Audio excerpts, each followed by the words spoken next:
455 లక్షల ఎకరాలలో వరి పంట ఉంటే ఈసారి ఒక 20 లక్షలు తగ్గించగలిగినాం. అది 35 లక్షలకే వచ్చింది. ఈ 35 లక్షలలో కూడా మాకుండే సమాచారాన్ని బట్టి ఒక 3 లక్షలు సీడ్ కోసం ఉత్పత్తి చేశారు రైతులు. మరొక 2.5 లక్షలు ఇంచుమించుగా వాళ్ళ స్వంత భోజనం కోసం రైతులు వాడుకుంటారు. వాళ్ళ పంట వాళ్ళే తింటారు కాబట్టి వాడుకుంటారు. అంటే నెట్ 30 లక్షల ఎకరాలది వరి అమ్మాల్సినటువంటి అవసరం ఏర్పడుతుంది. చాలా తగ్గింది. గతంకి ఇప్పటికి పోలిస్తే ఇంచుమించు 25 లక్షల ఎకరాలలో పంట మార్పిడి కింద తగ్గించగలిగినాం.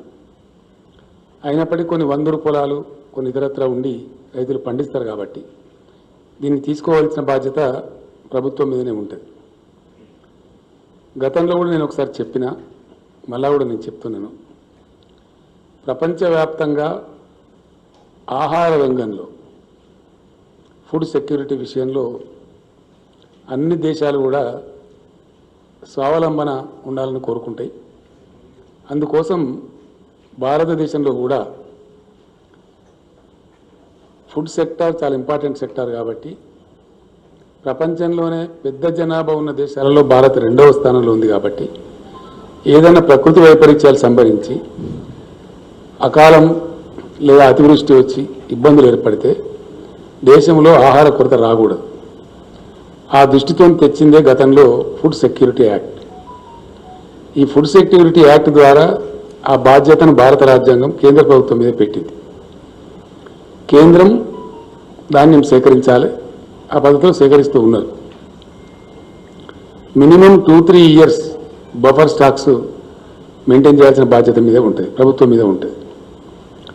ఇందులో కొన్ని సందర్భాలలో ఒకవేళ ఎక్కువ పంట కొద్ది మొత్తంలో వస్తే అది తీసుకొని ప్రాసెస్ చేసి అందులో ఏమైనా ఒక 5,000 కోట్లు 10,000 కోట్లు 20,000 కోట్లు నష్టం వస్తే కేంద్రం భరించాలి. ఎందుకంటే ఆ బాధ్యత కేంద్రం మీద ఉంది కాబట్టి ఆ ప్రాసెస్ చేసేటువంటి పద్ధతి కేంద్రం భరించాలి. ఆ బాధ్యత నుంచి కేంద్రం తప్పించుకోకూడదు. దానికోసం మేము కేంద్రాన్ని చాలా స్పష్టంగా డిమాండ్ చేస్తూ ఉన్నాం. అనేక విషయాలలో ఇప్పుడు ఉన్నటువంటి బీజేపీ ప్రభుత్వం ఏక్ భారత్ శ్రేష్ఠ Bharat, 1 nation 1 ration, 1 nation 1 policy అంటారు వాళ్ళు. మరి అట్లనే 1 నేషన్ 1 ప్రొక్యూర్మెంట్ ఉండాలి. ఆహార ధాన్యాల సేకరణ విషయంలో దేశమంతటి కూడా ఒకే పాలసీ ఉండాలి అని మేము కేంద్రాన్ని డిమాండ్ చేస్తూ ఉన్నాం. అందులో పంజాబ్కు ఒక నీతి, గుజరాత్కు ఒక నీతి, తెలంగాణకు ఒక నీతి, ఇంకో రాష్ట్రానికి ఇంకో నీతి అనేది ఉండకూడదు. There has to be a uniform food grains procurement policy. That is what we are demanding from the state of Telangana. రెండవ విషయం ఏంటంటే, ఇది రైతుల యొక్క జీవన మరణ సమస్య. రైతులు పంటలు పండిస్తారు, వాళ్ళకి అంతవరకు తెలుస్తుంది ఉండే అవకాశాలను బట్టి.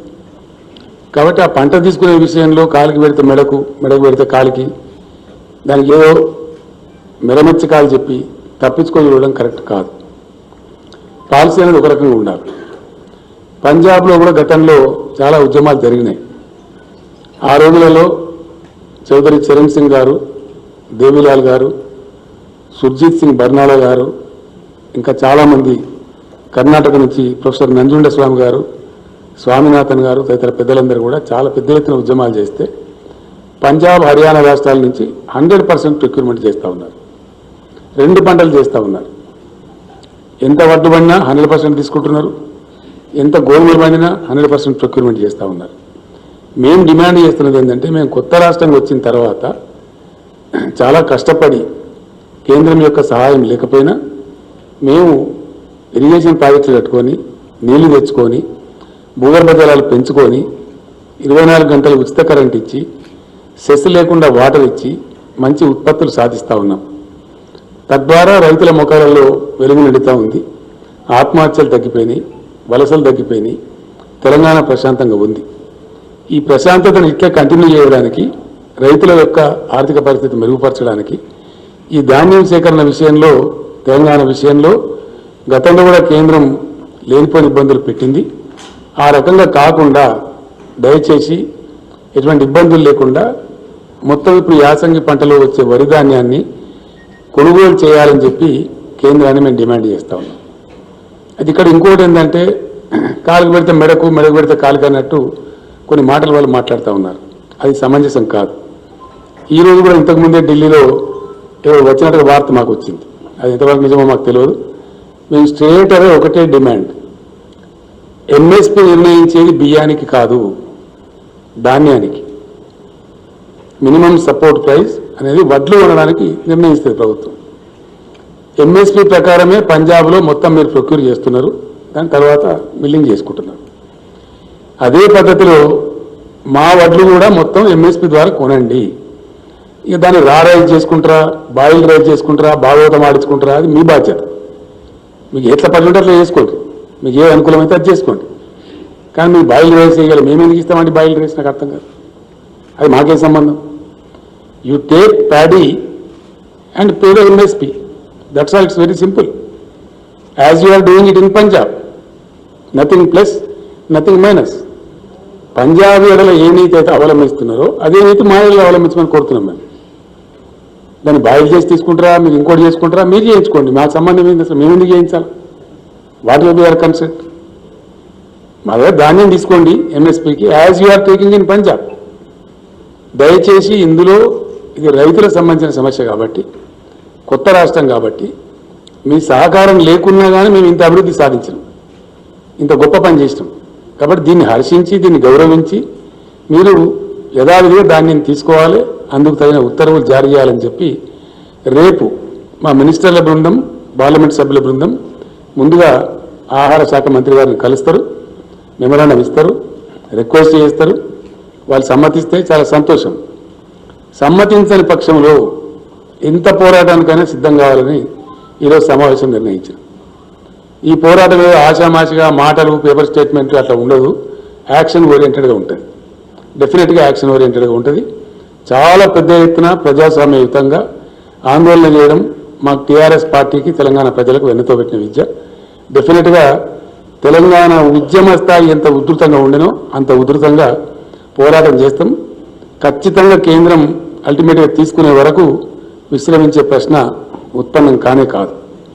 దానిలో భాగంగా రేపు గౌరవ పార్లమెంట్ సభ్యులు, మంత్రివర్యులు ఏదైతే విజ్ఞప్తి చేయబోతున్నారో అదే పద్ధతిలో తెలంగాణలోని యావత్తు గ్రామ పంచాయతీలు తీర్మానం చేసి పంపిస్తాం, మండల పరిషత్తులు తీర్మానం చేసి పంపిస్తాం, జిల్లా పరిషత్తులు తీర్మానం చేసి పంపిస్తాం, మున్సిపాలిటీలు, ఇతర సంస్థలు, మార్కెట్ కమిటీలలో కూడా తీర్మానాలు చేసి కూడా ప్రధానమంత్రి గారికి పంపిస్తాం. అప్పటికి వారు తీసుకుంటారని చెప్పి మేము అనుకుంటా ఉన్నాం. అట్లా కాని పక్షంలో మట్టుకు డెఫినెట్గా 100% మేము ఉద్యమిస్తాం, ఎంతకైనా సరే పోరాడతాం. గతంలో పంజాబ్ రైతులు నేర్పించినటువంటి కేంద్ర ప్రభుత్వాలు, అనేక ప్రభుత్వాలు, ఈ పార్టీ ఆ పార్టీ కాదు, చాలా పెద్ద పోరాటాల తర్వాత అక్కడ 100% ప్రొక్యూర్మెంట్ వచ్చింది. ఇక్కడ కూడా మాకు సమాంతరంగా పంజాబ్ మాదిరి 100% ప్రొక్యూర్మెంట్ ఆర్డర్ వచ్చే వరకు మేము పోరాటం చేస్తాం. దాన్ని మాత్రం వదిలిపెట్టే ప్రశ్న ఉత్పన్నం కాదు. అందులో కమ్ వాట్మే ఆ విధంగా మేము ముందుకు పోతాం. ఇది ధాన్యానికి సంబంధించినటువంటి విషయం. రెండవ విషయం ఏంటంటే, మేము హంబుల్గా ఈరోజు అప్పీల్ చేస్తూ ఉన్నాం. మా అప్పీల్ కన్సిడర్ చేస్తారని అనుకుంటా ఉన్నాం. కాదంటే ఇంకా కేంద్ర ప్రభుత్వం కర్మ, మేము చేయగలిగేది ఏం లేదు. రెండవ పాయింట్, రాజకీయంగా కూడా ఇక్కడ జరుగుతున్న పరిణామాలు బాధాకరంగా ఉన్నాయి. సమాజాన్ని డివైడ్ చేసేటువంటి ఒక విషపూరితమైనటువంటి ప్రయత్నాలు చాలా జరుగుతూ ఉన్నాయి, which is not desirable for this country. ఇప్పటికే దేశం ఒక నిర్ణయానికి వచ్చింది క్లియర్గా, చాలా క్లియర్గా. సాంకేతికంగా మేము గెలిచినామని అనుకోవచ్చు. గతంలో జరిగిన విలేకరుల సమావేశంలో కూడా నేను స్పష్టంగా చెప్పిన, ఉత్తరప్రదేశ్లో ఇప్పుడు జరిగే ఎన్నికలలో బీజేపీ బలం తగ్గుతుంది అని నేను చెప్పిన. గతంలో 312 ఉన్నటువంటి రాష్ట్రంలో ఇప్పుడు 255 కొంత పరిమితమైంది. చాలా వరకు తగ్గినాయి సీట్లు, అక్కడ 57 సీట్లు తగ్గినాయి.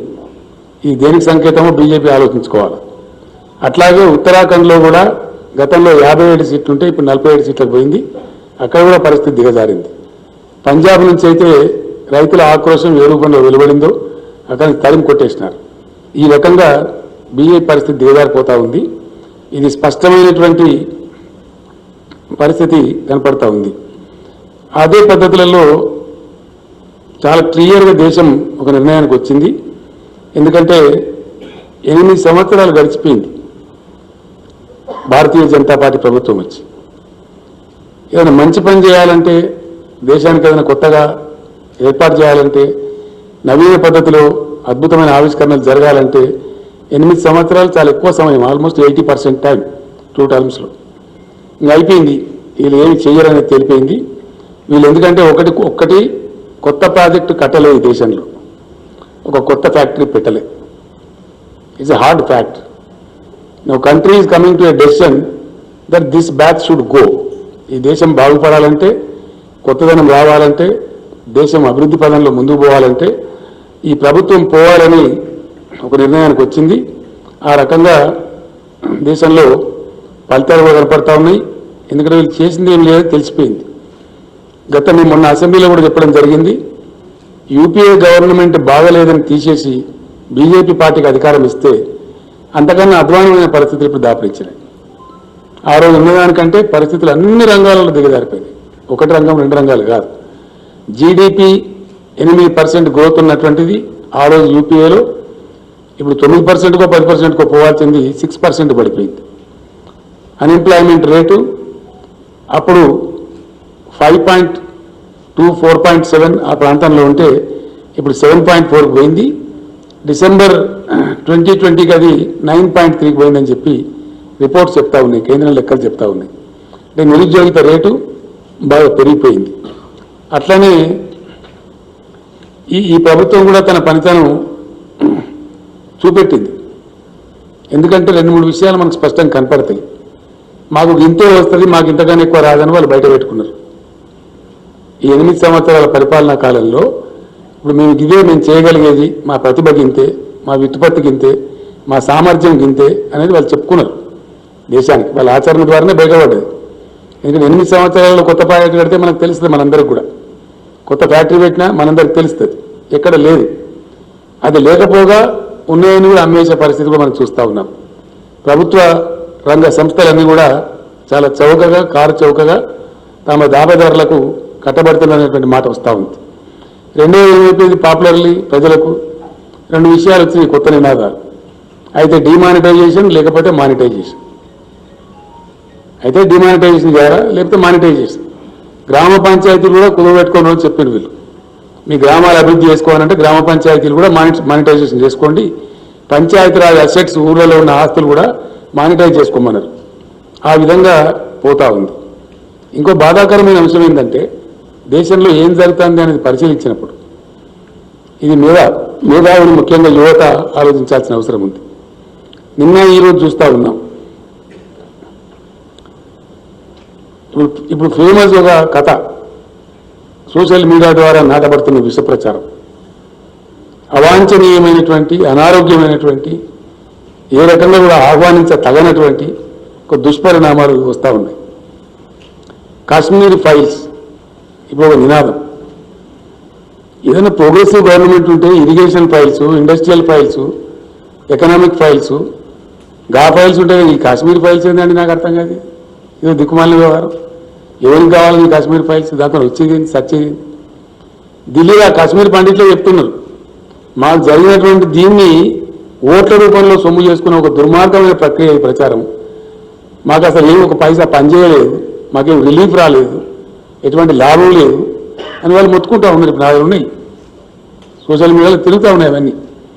సో ఈ రకమైనటువంటి దేశ విభజన, ప్రజల విభజన చేసి ఒక రకమైనటువంటి విద్వేషాన్ని రెచ్చగొట్టి ప్రయత్నాలు ఏవైతే జరుగుతున్నాయో అది కరెక్ట్ కాదు.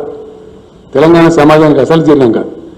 ఎందుకంటే మేము తెలంగాణ ఉద్యమం చేసినాం, చాలా ఉధృతంగా చేసినాం, దశాబ్దాల తరబడి చేసిన తెలంగాణ. మనం రెండవ దశ మలి దశలో చేసినప్పుడు 14-15 సంవత్సరాలు పోరాటం చేసినాం. మేము ఏం పిలిపించినామండి? సకల జనుల సమ్మె అన్నాం. కానీ హిందువుల సమ్మె, సిక్కుల సమ్మె, ముస్లింల సమ్మె, క్రైస్తవుల సమ్మె పెట్టినామండి.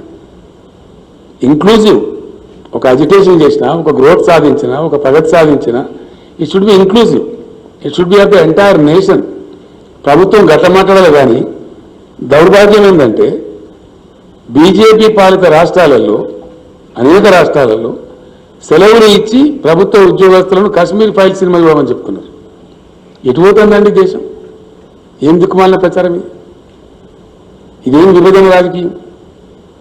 దీని పర్యవసానం ఏంటి? ఎక్కడ తీసుకెళ్తారు ఈ దేశాన్ని? అనేక దశాబ్దాల తరబడి అనేక ప్రభుత్వాలు కొనసాగించినటువంటి కృషి వల్ల ఒక వాతావరణం నిర్మాణం అయితే ఇలా భారతదేశంలో ఐటీ రంగంలో అది అంతర్జాతీయ స్థాయి విపిని. ఐటీ రంగం అనేది ఇండియా నుంచి దాదాపు 5 లక్షల కోట్ల పైసలకు సాఫ్ట్వేర్ ఎక్స్పోర్ట్ అవుతా ఉంది. బెంగళూరు, హైదరాబాద్, పూణే తదితర ఏరియాలను కలుపుకుంటే ఎక్కడికి పోతే రేపు పొద్దున ఇది?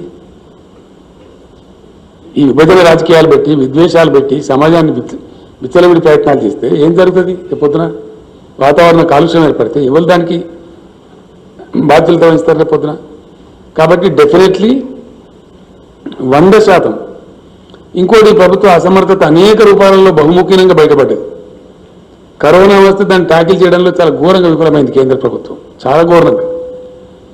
స్వాతంత్రానంతరం దేశ జనాభా కోట్లాది ప్రజలు పుట్ట చేత పట్టుకుని అన్నమా రామచంద్రాన్ని కూలి చేసుకునే ప్రజలను కోట్ల మందిని నేషనల్ హైవేస్ మీద చిన్న చిన్న పిల్లా పాపలను సంకలేసుకొని వేల కిలోమీటర్లు నడిపించిన ఘనత ఈ పార్టీ ప్రభుత్వానికి. So it was the biggest trauma faced by the polity of the nation. It's very tragic. చాలా దౌర్భాగ్యం దిక్కుదోచినటువంటి దాన్ని ఏదో మసిబూసి మారేడుగా చేసి దానికి ఏదో స్టోరీలు చెప్తారు. కనీసం రైళ్ళన్న వేయండి, ఎక్కడో అక్కడ వెళ్ళిపోతారంటే వాళ్ళ టికెట్ కూడా మీరు పెట్టుకోమని రాష్ట్ర ప్రభుత్వానికి తోసింది తప్ప వేయలే. బాధ్యత ఉన్నట్టు కనిపించదు ఎక్కడ కూడా. ఇటువంటి చర్యలు అద్భుతమైనటువంటి మనందరం కూడా గంగాజలం అని ఎంతో ప్రేమతోని ఎంతో పవిత్రంగా భావించే గంగానదిలో కూడా వందల వేల శవాలు తేలేటట్టు చేసినటువంటి ప్రభుత్వం ఈ ప్రభుత్వం. It's a fact. దీన్ని దాసలేరు. ఎన్ని ప్రయత్నాలు చేసినా, ఎన్ని మెరమెచ్చకాలు చెప్పినా, ఎన్ని ఉల్టా పాటలు మాట్లాడినా ఇవి దాసలేరు కదా. ఇవన్నీ వాస్తవాలు. ఇట్లా ఎంతవరకు వచ్చింది ఇది? నిన్నదాకా మొన్న ఉక్రెయిన్ పరిణామాలు, రష్యా ఉక్రెయిన్ యుద్ధం. ఒక 20,000 మంది పిల్లలుంటే వాళ్ళని తేలే. ఎంబసీని షిఫ్ట్ చేసినారు నెల ముందు, కానీ పిల్లల్ని షిఫ్ట్ చేయలే, అలర్ట్ చేయలే. తద్వారా సంభవించినటువంటి ఘోరం బాధ, చాలా పెద్ద మానసిక వ్యధ ఆ విద్యార్థుల తల్లిదండ్రులు అనుభవించారు. మొన్న మేము చెప్పినాం అసెంబ్లీలో, వాళ్ళ చదువులు పోవద్దు, మేము ముందుకు వస్తాం. మా తర్వాత బెంగాల్ గవర్నమెంట్ కూడా ప్రకటించింది. కానీ కేంద్రం నుంచి ఉలుకు లేదు, పలుకు లేదు. ఇది రెస్పాన్స్ కేంద్ర ప్రభుత్వం. అంటే ఇట్లా ఏ రకంగా చూసినా మాకు ఎంతసేపు కాశ్మీర్ ఫైల్స్, విద్వేషాలు ప్రవేశపెట్టడం, సమాధానం విడదీయడం మాకు ఇంతే సాధన అవుతుందని చెప్పగా చెప్తున్నారు. మాకు ఇక అభివృద్ధి లేదు, ప్రగతి లేదు, ప్రాజెక్టు లేదు, ఏమి లేదు. జీడిపి పెంచేది లేదు, దేశం యొక్క ఆర్థిక అభివృద్ధి లేదు, జస్ట్ నథింగ్. అన్ని ఇండెక్స్లలో చాలా భయంకరమైనటువంటి ఇండెక్స్. నిన్నగాక మొన్నటి అది వచ్చింది హ్యాపీనెస్ ఇండెక్స్ అని. దాని 139వ ర్యాంక్ భారతదేశం. 149 దేశాల ర్యాంక్ తీస్తే అవర్ పొజిషన్ ఇది 139. మేము అంటే ఇంకో రకంగా ఉంటుంది. కానీ గొప్ప పరువు నష్టం కేసు ఏంటంటే మన పక్కన ఉన్న భూటాన్ కంటే తక్కువ ఉంటుందా మన పరిస్థితి? నేపాల్ కంటే తక్కువ ఉంటుందా? పాకిస్తాన్, బంగ్లాదేశ్, శ్రీలంక కంటే కూడా మన పరిస్థితి తక్కువ ఉంటుందా? స్పష్టంగా కనపడుతుంది. ఇవన్నీ ఇండెక్స్లు మేము చెప్తలేము. ఇంటర్నేషనల్ బెంచ్ మార్క్స్లో ఎప్పటి నుంచో దశాబ్దాల నుంచి వరల్డ్ బ్యాంక్ కావచ్చు, ఇంకోలు కావచ్చు చేస్తూ ఉన్నారు. యూత్ అన్ఎంప్లాయ్మెంట్ ఇండెక్స్లో లాస్ట్ బట్ 1 ర్యాంక్లో ఉన్నాం మనం. 20.84 ర్యాంక్లో ఉన్నది మనం.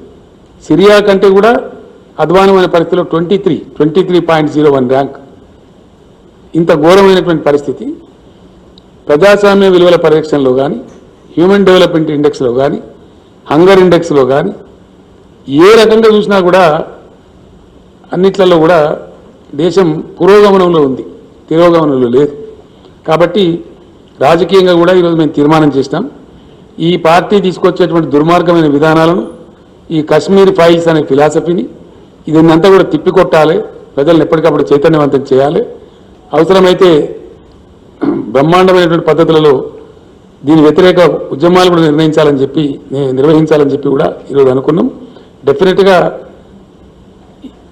ఒక తీర్మానం ఏంటంటే స్పష్టంగా ప్రజలకు చెప్పాల్సిన బాధ్యత మా మీద ఉంటుంది కాబట్టి 100కు 100% మా వల్ల కాదు, మా వల్ల ఇదే అవుతుంది, మాతో ఇదే కాశ్మీర్ ఫైల్స్ లాంటి వ్యవహారమే అవుతుంది, ప్రతిసారి ఒకటి తీసుకొచ్చి పెడతాం, ఒకసారి కాశ్మీర్ ఫైల్స్, ఒకసారి అదేంది పుల్వామా, ఒకసారి గోల్వామా, ఇవి తప్ప ఓ ప్రాజెక్టు, ఓ నది, ఓ కరెంటు, ఓ 10,000 కోట్లతో ఒక ఉద్యోగము, ఒక పరిశ్రమను, భారీ పరిశ్రమ ఏమి లేదు. ఆ ప్రసక్తి లేదు, ఆ ముచ్చటనే లేదు. ఒక్క మాట కూడా కంప్లీట్ వాగ్దాన భంగం, కంప్లీట్. వాళ్ళు చెప్పింది ఏ ఒక్క వాగ్దానం కూడా నెరవేరలేదు. అంతా చునావుకా జుమ్లా, పక్కా చునాబీ జుమ్లా.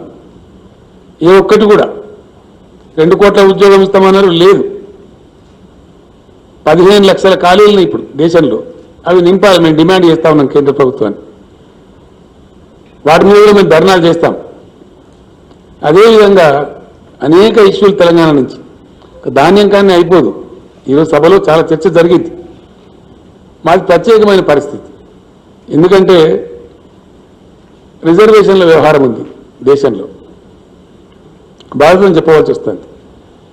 రిజర్వేషన్ల వ్యవహారంలో యాక్చువల్లీ 50% కన్నా ఎక్కువ ఉండద్దు అని రాజ్యాంగం లెక్క లేదు. కానీ సుప్రీంకోర్టు ఒక జడ్జిమెంట్ ఇచ్చింది. ఆ జడ్జిమెంటు పూర్తి స్థాయిలో ఇంప్లిమెంట్ అవుతుందా దేశంలో? అయితే లేదు. తమిళనాడులో 69% ఇస్తారు, ఇంకో రాష్ట్రంలో ఇంకో % ఇస్తారు, మన దగ్గర 50% దాటద్దు అంటారు. కానీ నేను అడిగినాం, ప్రధానమంత్రి కూడా మేము అడిగినాం ఎక్కడ పద్ధతి అని చెప్పి. సుప్రీంకోర్టు ఇచ్చిన జడ్జిమెంట్లో వాళ్ళకు వెసులుబాటు ఇచ్చారు. ఏదైనా ప్రాంతంలో, దేశంలో, ఏదైనా రాష్ట్రంలో ప్రత్యేక పరిస్థితి సంభవిస్తే అప్పుడు ప్రభుత్వాలు పెంచుకోవచ్చు, 50% అధిగమించవచ్చు అని చెప్పారు. దాన్ని మొత్తం మేము కంప్లీట్గా కమిషన్ ఏర్పాటు చేసి రిపోర్ట్ తెప్పించి అధ్యయనం చేసి సమగ్రంగా పంపించినాం. శాసనసభ ఏకగ్రీవ తీర్మానం చేసి పంపించినాం. గిరిజన రిజర్వేషన్లు మేము ఆంధ్రప్రదేశ్లో ఉన్నప్పుడు పలచబడ్డాం, మేము 6%గానే పరిగణించబడ్డాం. ఇవాళ మా పర్సెంటేజ్ పెరిగిపోయింది తెలంగాణ సెపరేట్ స్టేట్ కావడం వల్ల. కాబట్టి దాన్ని 10% పెట్టుకుంటామని చెప్పి పంపించినాం. ఈ రోజు వరకు కూడా దాని మీద ఉలుకు లేదు, పలుకు లేదు, ఏదో కాగితం రాసి తప్పించుకునేటువంటి పరిస్థితి. ఇట్లా ఉన్నటువంటి పరిస్థితి. అట్లనే అనేక విషయాలలో ఎస్సీ వర్గీకరణ మా రాష్ట్రంలో పెద్ద ఉద్యమాలు జరిగినాయి. మా శాసనసభ ఇక్కడి నుంచి యునానిమస్గా, అక్కడ 2 కులాలు ఉన్నప్పటికీ మేము అందరినీ కన్విన్స్ చేసి యునానిమస్ తీర్మానం చేసి పంపించినాం. ఎవరికి వచ్చే పర్సెంటేజ్ వాళ్ళకి వస్తుంది, వాళ్ళ జనాభాను బట్టి ఎందుకు పెండింగ్ పెట్టాలని ప్రజలు కోరుతున్నారని చెప్పి పంపిస్తే దాని మీద కూడా ఈరోజు వరకు అతిగతి లేనటువంటి పరిస్థితి. అట్లనే బీసీల కులగణన చేయమని అడిగినాం. ఎవరికి ఏమి నష్టం ఉన్నదండి? ఎవరు ఎంతమంది ఉన్నదో తెలిస్తే వాళ్ళ పని వాళ్ళు చేసుకుంటారు, దాని ఇబ్బంది ఏమున్నది? దాన్ని కూడా పట్టించుకున్న పాపాన కేంద్ర ప్రభుత్వం కనపడతలేదు. ఈ విధంగా ఊరికే మాటలు, ఒక రకమైనటువంటి భేదభావాలు సృష్టించి, ఉద్వేగాలు రెచ్చగొట్టి, విద్వేషాలు రెచ్చగొట్టి, ప్రజలను ఒక రకమైనటువంటి ఉద్వేగాలకు లోను చేసి ఆ ఉద్వేగాలను రాజకీయంగా సొమ్ము చేసుకునే ఒక దుర్మార్గమైన క్రీడ ఈ దేశంలో జరుగుతూ ఉంది. ఇది సమంజసం కాదు, సమర్థనీయం కాదు. ఏ రకంగా కూడా ప్రోగ్రెసివ్ థింకర్స్ ఆలోచించే విధానం కాదు, ఆలోచించే పద్ధతి కాదు. దీనివల్ల దేశ ప్రగతి కుంటుపడుతుంది తప్ప ఇంకా ఈ ప్రభుత్వం కొనసాగినట్టయితే 100% దేశం చాలా భయంకరమైన పరిణామాలు ఎదుర్కొంటుంది, చాలా పెద్ద నష్టానికి గురవుతుంది. కాబట్టి this government should go. Yes, we have to pack up this government back to home. ఒక ప్రగతిశీల విధానంలో పనిచేసే ప్రభుత్వం రావాల్సిన అక్కడ ఉంటుంది. అందుకోసం కూడా తప్పకుండా మేము మా ప్రయత్నాలు మేము చేయాలని చెప్పి కూడా ఈరోజు నిర్ణయం చేసుకున్నాం. ఆ రకంగా విపరీతమైనటువంటి బ్యాంక్ స్కామ్స్ జరుగుతూ ఉన్నాయి. బ్యాంకుల రుణాలను కూడా ఎన్పిఏలు అని పేరు పెట్టడం కొత్త ఫ్యాషన్ మొదలైంది ప్రీ గవర్నమెంట్ వచ్చినాకని. అంతకుముందు ఏదో మామూలుగా ఉండేది, రేరెస్ట్ ఆఫ్ ద రేర్ ఉండేది. ఇది ఇప్పుడు ఒక తరహా అయిపోయింది. రైట్ ఆఫ్ చేసిన మొత్తం 11 లక్షల కోట్లు. రైతులు ధాన్యం కొనమంటే 10-15 వేల కోట్ల విలువైనటువంటి ధాన్యం కొనమంటేనేమో దానికి కాలుకి పెడితే మెడకు పెడితే కాలికి అదేదో ఎక్సెస్ అయిపోతుంది అని మాట్లాడతారు. రైతుల ధాన్యం కొనమంటే చెమట పడిపి కష్టపడి పెట్టుబడి పెట్టి రిస్క్ తీసుకొని ఎన్నో ఆటుపోట్లు తట్టుకొని సీజనల్ కండిషన్స్ తట్టుకొని రైతులు పండిస్తే ఆ పంట కొనమంటే 10-15 వేల కోట్లు. మొన్న ఒక్కడే దుర్మార్గుడు 22 వేల కోట్లు వచ్చాడు. లక్షల కోట్లు ముంచుతారు, 11 లక్షల కోట్లు రైట్ ఆఫ్ చేస్తారు. కానీ రైతుల ధాన్యం కొనరు. అందువల్ల కూడా ఈ ప్రభుత్వం అసమర్థ ప్రభుత్వం అని తేలుతా ఉంది. ఇన్ ఎనీ యాంగిల్ విసి ఏ రకంగా పర్సూ చేసినా ప్రభుత్వం యొక్క పర్ఫార్మెన్స్ సంతృప్తికరంగా లేదు. ఇదే పద్ధతిలో ఒకవేళ దేశం ముందుకు పోతే మరింత దేశం నష్టాల పాలవుతుంది. కాబట్టి డెఫినెట్గా దిస్ గవర్నమెంట్ షుడ్ గో. ఆ దిశ ఆల్రెడీ పట్టింది. ఆ రకంగా పరిస్థితులు ఉన్నాయి. కాబట్టి దానిలో ప్రజలకు కూడా పిలిపియడం రాజకీయ పార్టీగా మా బాధ్యత. ఆ విధంగా ఈ డివైజివ్ పాలిటిక్స్కు చరమగీతం పాడాల్సిన అవసరం ఉంది. మేము మళ్ళా ఒకసారి సిన్సియర్గా డిమాండ్ చేస్తూ ఉన్నాం ప్రధానమంత్రి గారికి. చేతులు ఎత్తి నమస్కరించి తెలంగాణ ప్రజల పక్షాన వినయపూర్వకంగా నేను విజ్ఞప్తి చేస్తూ ఉన్నా. దయచేసి మీరు తెలంగాణ కదిలించకండి, తెలంగాణ ప్రజలతో పెట్టుకోకండి. మేము ఉద్యమ వీరులం, ఉద్యమం చేస్తాం. మేము తప్పకుండా మిమ్మల్ని వదిలిపెడతామని అనుకోకండి. మీరు ఏదో మాయామచ్చింద్ర చేస్తామనే భ్రమలో ఉండకండి, మీరే భంగపడతారు. కాబట్టి స్ట్రేట్ అవే పంజాబ్కు అవలంబించిన నీతే మాకు అవలంబించండి. మేము కోరేది గొంతెమ్మ కోరిక కాదు. మా రైతుల పక్షాన మేము ఒకటే అడుగుతున్నాం, పండిన ధాన్యం తీసుకొని మీరు నిర్ణయించిన ఎంఎస్పీ డబ్బులు ఇవ్వండి. దాన్ని రైజ్ చేసుకుంటారో, బాయిల్ రైజ్ చేసుకుంటారో, బాగోతం చేసుకుంటారో, ఇంకేం చేసుకుంటారో మీరు చేసుకోండి, మీ ఛాయిస్. మేమేది మిల్లింగ్ చేసి నాకు అర్థం, మీరే మిల్లింగ్ చేసుకోండి. As state government, Punjab government లాగా మేము కూడా సహకరిస్తాం. మీకు మాకు ఏ పని పెడితే ఆ పని చేస్తాం. ఆ ప్రాసెస్ మీకు పూర్తి స్థాయిలో సహకరిస్తాం. కానీ దానికి ఏదో మేము అదైతే కొంటా అన్నాం, ఇదైతే కొన అన్నాం. పంజాబ్లో ఏది కొన్నావు మాది అదే కొనమంటున్నాం. మేమేమంటున్నాం, పంజాబ్లో ధాన్యం తీసుకున్నావు, డబ్బులు ఇచ్చినావు, మాది కూడా ధాన్యం తీసుకో, డబ్బులు ఇచ్చి. మీరు సెకండ్ మీకు ఎంఎస్పీ నిర్ణయించింది బియ్యానికి కాదు కదా, ధాన్యానికి కదా. ఎంఎస్పీకే తీసుకొని మాకు డబ్బులు ఇచ్చేయండి అంతే. మీ తర్వాత ఏం చేసుకుంటారు ప్రాసెస్ మీదే. అది అయినా వన్స్ అగైన్ ఐఎమ్ రీట్రేటింగ్, దయచేసి నేను చాలా క్లారిటీతో చెప్తాను ఈ మాట. దేశ ఆహార భద్రత విషయంలో ఫుడ్ సెక్యూరిటీ యాక్ట్ కింద రాజ్యాంగబద్ధమైనటువంటి విధిని కేంద్ర ప్రభుత్వం మీద పెట్టింది మన రాజ్యాంగం. అది రాజ్యాంగ విహితమైనటువంటి మీ యొక్క ధర్మ కర్తవ్యం, మీ యొక్క విధి. ఆ విధి నుంచి మీరు ఎస్కేప్ కావద్దు. ఆ ప్రాసెస్లో ఒక సమయంలో ఎక్కువ రావచ్చు కొద్ది దాన్ని, ఇంకో సమయంలో అకాలం వస్తే ఏం చేస్తారండి? ఇప్పుడు కరోనా లాంటి జబ్బు వస్తాయని వాళ్ళు అనుకున్నామా? గ్లోబ్ అంతా కూడా ఏ జబ్బు రాలేదు. First time in the world corona లాంటి మహమ్మారి మొత్తం ప్రపంచాన్ని అతలాకుతలించేసింది. రేపు పొద్దున కరువో కాటకమో వస్తే భారతదేశానికి ఒక వారం రోజులు అన్నం పెట్టే దేశం ఇంకో దేశానికి ఉందా శక్తి? ఒక వారం రోజులు అన్నం పెట్టే కెపాసిటీ ఉందా? పేరుకున్న దేశాలు, వాళ్ళ లక్షల జనాభా 10 కోట్ల లోపున దేశాలే దాదాపు 170-180 దేశాలని వితిన్ 10 crores. 1 crore ఉన్న దేశాలు చాలా ఉన్నాయి, లక్షల్లో ఉన్న దేశాలు చాలా ఉన్నాయి. ఏ దేశానికి కూడా ఇండియాకు ఒక వారం అన్నం పెట్టే పరిస్థితి లేదు. కాబట్టి బఫర్ స్టాక్స్ మెయింటైన్ చేయడం అనేది మీ కర్తవ్యము, మీ బాధ్యత. అది చాలా పవిత్రమైన బాధ్యత. రేపు పొద్దున పెద్ద క్రైసిస్లో దేశం పోతుంది. ఎక్కువ వస్తుంది కాబట్టి మేమేం చేయాలనే మాటలు కేంద్రం మాట్లాడకూడదు. మీ దగ్గర ఎఫ్సిఐ ఉంది, మీ దగ్గర గోడౌన్స్ ఉన్నాయి, మీకు మెకానిజం ఉంది, నిర్ణయాలు తీసుకునే అధికారం ఉంది. కాబట్టి మీరు ఎట్టి పరిస్థితులలో రైతులు పండించే ధాన్యం తీసుకోవాలి, కొద్దిగా ఎక్సెస్ అయినప్పుడు దాన్ని ప్రాసెస్ చేయాలి, అందులో చిన్న నష్టం వస్తే భరించాలి. అది మీ బాధ్యత. మీరు పాకిస్తాన్ రైతుల కోసమో అమెరికా రైతుల కోసమో కాదు మేము అడిగేది, భారత రైతుల కోసమే అడుగుతున్నాం, భారతదేశంలో ఉన్న రైతాంగం కోసమే అడుగుతున్నాం. దాని మీద పాలసీ చేంజ్ చేయాలో ఎస్ ఓకే, మీరు పెట్టండి. అన్ని రాష్ట్రాల ముఖ్యమంత్రులను పిలవండి, అగ్రికల్చర్ మినిస్టర్లను పిలవండి, క్లారియాను కాలివేయండి, దేశాన్ని పంటల కాలనీల కింద విభజించండి, గైడెన్స్ చేయండి. దాన్ని మేము కూడా ఫాలో చేస్తాం అందరితో పాటు. కానీ ఏం లేకుండా ఆఫజాడ్గా మేము ఒక దగ్గర తీసుకుంటాం, ఇంకో దగ్గర తీసుకుంటాం అంటే మీ ఇష్టం వచ్చినట్టు చేయడానికి లేదు. ఇది ప్రజాస్వామ్యం, ప్రజలకు హక్కులు ఉంటాయి, అడిగే హక్కులు ఉంటాయి, పోరాడే హక్కులు ఉంటాయి. పంజాబ్కు ఏ విధంగా, హర్యానాకు ఏ విధంగా 100% ప్రొక్యూర్మెంట్ ఉందో ఆ విధంగా మాది కూడా తీసుకోండి. ఇంకో మాట కూడా మేము విజ్ఞప్తి చేస్తూ ఉన్నాం, let there be a national procurement policy.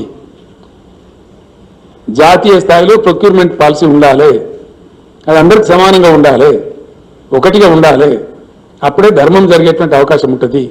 కాబట్టి ఆ ప్రకారం చేయాలని చెప్పి కేంద్రాన్ని మేము కోరుతున్నాం.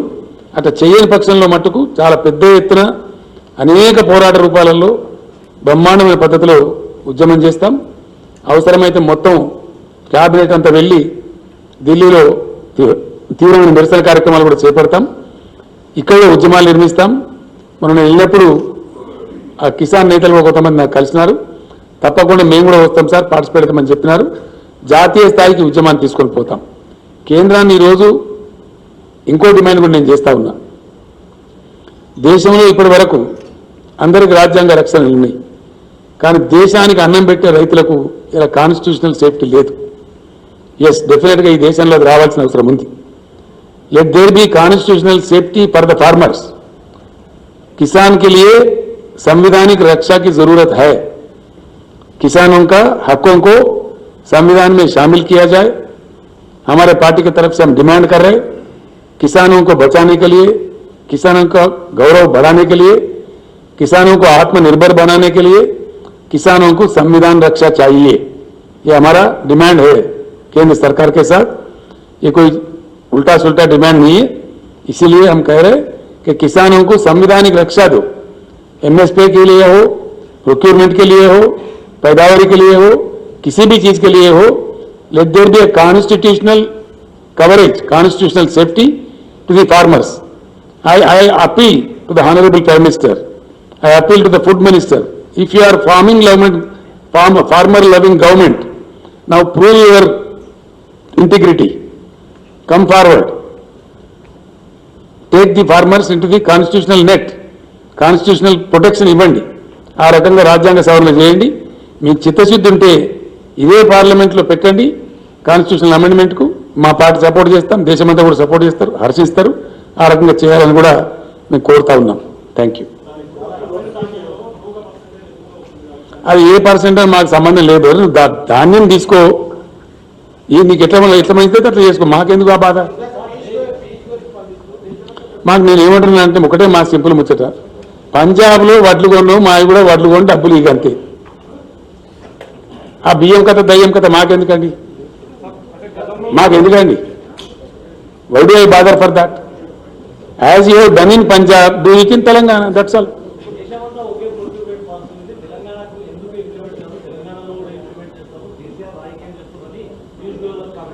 నేనేమంటున్నా అంటే వడ్లు వాళ్ళ పోయి కొనమంటే కొనక సపరేట్ గిరంత ఏంది ఆయనకు అర్థం కాదు. కామెంట్ ఏంది, మూమెంట్ ఏంది. కేసీఆర్ కామెంట్ చేయకుండా చేయరాదు, వడ్లు కొంటే అయిపోయాయి. చక్కగా మాట చెప్పరాదు. అరే యాసంగిలో పండే ధాన్యం అయితే కొంటామని చెప్పి నేను పోయి పూల బొకే బ్రహ్మాండంగా ఇచ్చి ఆయనకు దండ వేసి దండం పెట్టి వస్తా, కడప తల పెట్టుకుంటే పోయి పెడతా. ఈ కదా ఇవన్నీ మెరమెచ్చకాలి ఎందుకే, సింపుల్ మాట. దేశంలో ప్రొక్యూర్మెంట్ ఉంది, సంతోషం. అట్లే మాది కొనమని మేము అంటున్నాం. ఏమంటున్నాం మేము? మాకేం సంబంధం అదంతా?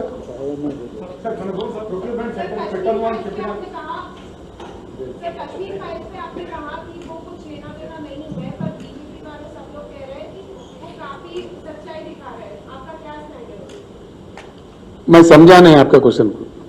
बीजेपी वाले और सारे बीजेपी पार्टी, चाहे वो सेंट्रल गवर्नमेंट हो या फिर स्टेट में बीजेपी हो, वो सारे लोग कश्मीर फाइल्स मूवी को सपोर्ट कर रहे हैं. आपने कहा उसका कोई, हम भी सपोर्ट कर रहे हैं, हम उसको उल्टा नहीं बोल रहे. बात यह है कि कुछ करो उनके लिए ना, वो कश्मीर पंडित्स के जो दिल्ली में पड़े हुए हैं. खाली मीठी मीठी बातें क्यों बोलते हो? What is your priority? Hindu धर्म को बेच के आप वोट कमाने का चक्कर चला रहे हो, इसी को हम काट रहे हैं. हम क्या चीज काट रहे हैं? कहीं फाइल्स हो तो क्या फाइल्स आना चाहिए? ट्राइबल के फाइल्स के बारे में सोचो, इरिगेशन फाइल्स के बारे में सोचो, इकोनॉमिक फाइल्स के बारे में सोचो, जीडीपी के फाइल्स के बारे में सोचो, देश के आर्थिक उन्नति के लिए सोचो. वो फाइल्स के लिए नहीं है. खाली धर्म के नाम पे राजनीति चलना, ये कहां तक सही है?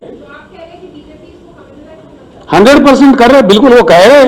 इससे बढ़कर हमसे कुछ होता ही नहीं है बोल रहे. इसमें शर्माने क्या बात है, छुपाने क्या बात है? वो तो खुलेआम कह रहे. हमारे पास यही कश्मीर फाइल्स होता, पुलवामा होता, पाकिस्तान होता, हम किसी को राक्षस बताते, इसके नाम पे तुम वोट दो, यही तो कह रहे हैं ना वो लोग सुबह शाम. जो देश के हित में अच्छा नहीं है, इसमें क्या गलती है?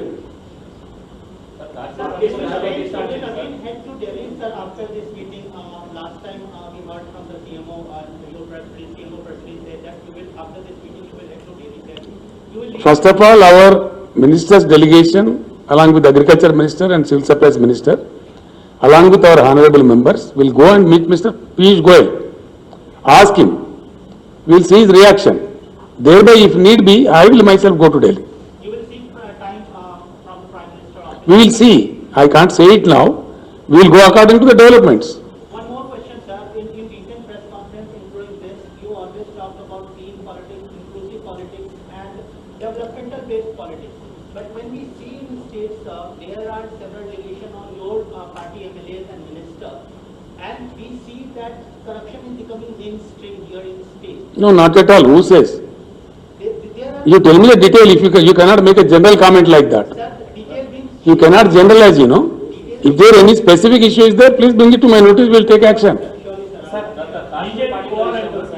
బీజేపీ పోవాలంటున్నారు కేంద్రంలో అంటే జాతీయ పార్టీ మరొక జాతీయ పార్టీ రెండు రాష్ట్రాలకే పరిమితమైంది మరి ప్రాంతీయ పార్టీలతో బీజేపీ పోయేటట్టు ఆ దిశగా మీ విలేకరులతో నాదో ప్రార్థన అండి.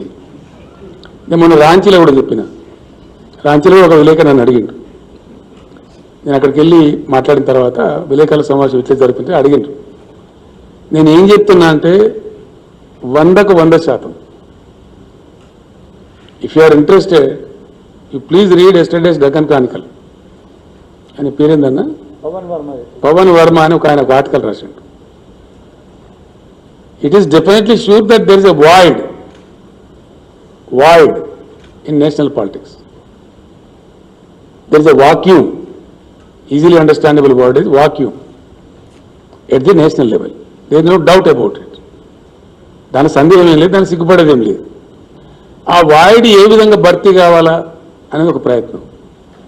బీజేపీ వ్యతిరేక ఫ్రంటా ఇది అని నన్ను రాంచీలో విలేకరాడు. నేను కోపం చేసిన ఆయన మీద. ఇది బీజేపీ వ్యతిరేక ఫ్రంటా, ఇలే వ్యతిరేక ఫ్రంటా, మలే వ్యతిరేక ఫ్రంటా కాదు. సారీ, భారత ప్రజల అనుకూల ఫ్రంట్, భారత ప్రజల మేలు కోరేటువంటి రాజకీయ ప్రక్రియ, రాజకీయ వ్యవస్థ రావాలని మేము కోరుతున్నాం. అది ఏ రూపంలో వస్తుంది అనేది మీరు వేచి చూడాలి. కొద్దిగా మీరు కొద్దిగా అర్జెంటుగా ఆయన రాసి ఆయన